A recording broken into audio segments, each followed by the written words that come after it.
ایک ایسی دیوی جو دن اور رات کو تبدیل کیا کرتی تھی اور ایک ایسا دیوتا جو خوبصورتی اور مال و دولت دیا کرتا تھا۔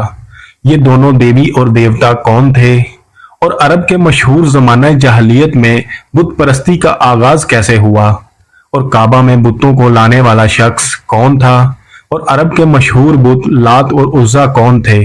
کیا حقیقت میں یہ کوئی انسان تھے اور لات کو خدا کا بیٹا اور عزا کو خدا کی بیٹی کیوں کہا جاتا تھا؟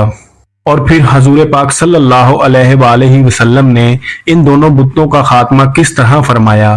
دوستو، ان تمام تر سوالات کے جوابات قرآن و حدیث کی روشنی میں آج ہم آپ کو اس ویڈیو میں بتائیں گے۔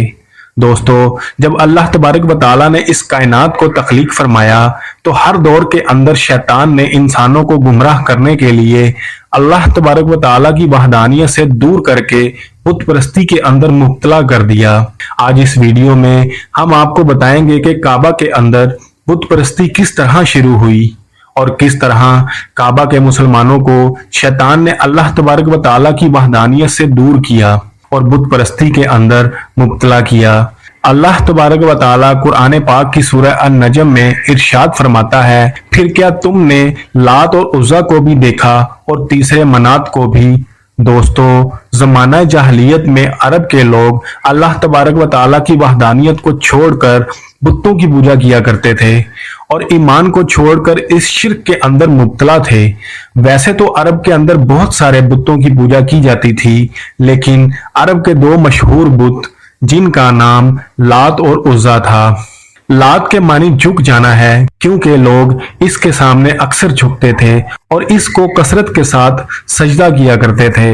دوستو، مشرکین مکہ کا عقیدہ تھا کہ لات خوبصورتی، زرخیزی اور خوشحالی دیتا ہے، جبکہ عزا دیوی سیاہ و سفید کی مالک ہے۔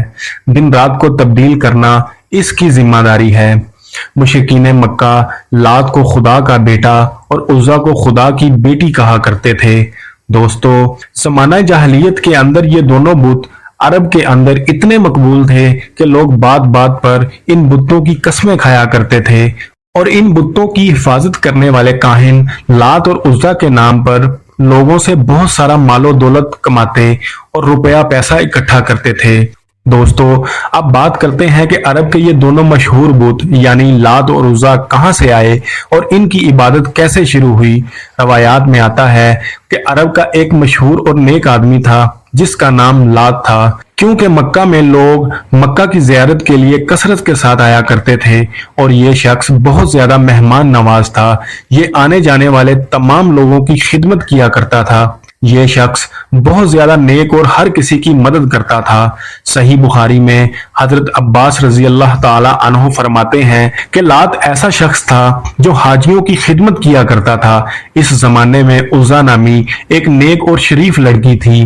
یہ عزا نامی خاتون طائف کے لوگوں کو ایک ویران مقام میں ملی تھی۔ اسی وجہ سے عزا کے بارے میں نعوذ باللہ یہ مشہور تھا کہ وہ خدا کی بیٹی ہے۔ جب یہ عزا نامی خاتون جوان ہوئی تو کوئی بھی اس کو بری نظر سے دیکھتا تو وہ کسی نہ کسی بیماری یا مصیبت کے اندر مبتلا ہو جاتا۔ چنانچہ اس صورتحال کو دیکھ کر مکہ اور طائف کے سرداروں نے یہ فیصلہ کیا کہ لات اور عزا کی شادی کرا دی جائے۔